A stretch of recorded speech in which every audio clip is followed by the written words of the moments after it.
আসসালামু আলাইকুম। কেমন আছেন সবাই? আশা করছি যে যেখানে আছেন সবাই ভালো আছেন এবং সুস্থ আছেন। আল্লাহর রহমতে আলহামদুলিল্লাহ আমিও ভালো আছি। তো দুপুরে রান্না করব এজন্য রান্নাঘরে চলে এসেছি। তো আজকের ভিডিওটি দুপুরে রান্না থেকে আর কি শুরু করে দিলাম। তো আজকে দুপুরে রান্না করব ওল ভর্তা আর হচ্ছে মিষ্টি কুমড়া আর কয়টা কচু ছিল। সেই কচু দিয়ে মিষ্টি কুমড়া দিয়ে ছোট, ছোট চিংড়ি মাছ দিয়ে আর কি ঘন্ট করব। আর আমার জন্য টাকি মাছ রান্না করব। মূলত আজকে দুপুরে এই ৩ পদেরই রান্না। তো হচ্ছে সকাল সকালই আর কি দুপুরে রান্নাটা শুরু করে দিয়েছি। আর সকালে নাস্তা করে নিয়েছি। সকালে নাস্তা করে আর কি বাকি কাজ সেরে এখন রান্নাটা করে নিচ্ছি। প্রতিদিনই আসলে খুব হচ্ছে তাড়াহুড়া করে আর কি রান্না করতে হয়, কারণ ছেলেকে রেখে আসতে হয়। এটা হচ্ছে প্রত্যেক দিনই আর কি রবিবার থেকে বৃহস্পতিবার পর্যন্ত। আর শুক্র শনি এই ২ টা দিন একটু হচ্ছে আরাম হয়, সেদিনকে আর স্কুল থাকে না। এজন্য ওই ২ টা দিন একটু এক্সট্রা কাজগুলা করে নিতে পারি।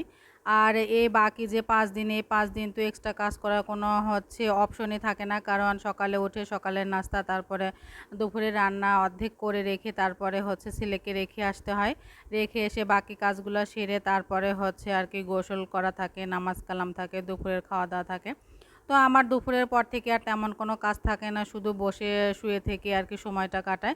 কিন্তু সকাল ৭টা থেকে দুপুর হচ্ছে ২টা পর্যন্ত আমার কাজ থাকে।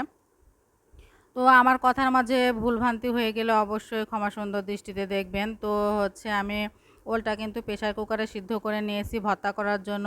আর হচ্ছে থালা বাসন মেজে নিলাম। আর ওইদিকে আমি কিন্তু ঘন্টটা করার জন্য কাঁচামরিচ, লবণ, হলুদ আর পানি দিয়ে সিদ্ধ করতে দিয়েছিলাম। দিয়ে এখন এই যে আমি বাগারটা দিয়ে নিলাম হচ্ছে চিংড়ি মাছ দিয়ে, আর হচ্ছে পেঁয়াজ আর রসুন আর একটু আমি কালো জিরা দিয়েছি। পাঁচফোড়নটা আসলে আমি ব্যবহার করি না, খুব কম ব্যবহার করা হয়, কালো জিরাটাই আর কি দেই।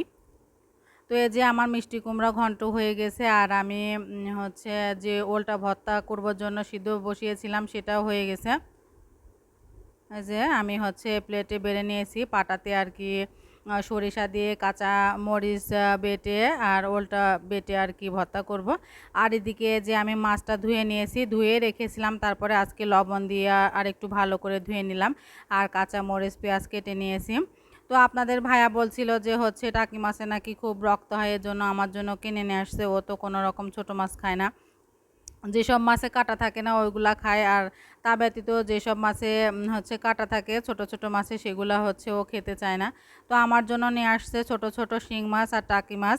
তো আমি টাকি মাছগুলা হচ্ছে আগে কেটে ফ্রিজে রেখে দিয়েছিলাম। আর শিং মাছগুলা জ্যান্ত ছিল জন্য আমি ওইভাবে পলিথিনে করে আর কি হচ্ছে ফ্রিজে রেখে দিয়েছি, ওইটা এখনও কাটা হয়নি আর কি। তো আমার ভিডিওটি যদি ভালো লাগে অবশ্যই আমার পেজটি ফলো করে দিবেন আর ইউটিউব চ্যানেলটি সাবস্ক্রাইব করে রাখবেন। তো এক এক করে কিন্তু আমার রান্না বান্না সব হয়ে যাচ্ছে। আর আমার ১২টার মধ্যে রান্না বান্না কমপ্লিট হয়ে গেছে, কারণ ১২টার পরে আর কি ছেলেকে রাখতে যায় আর কি।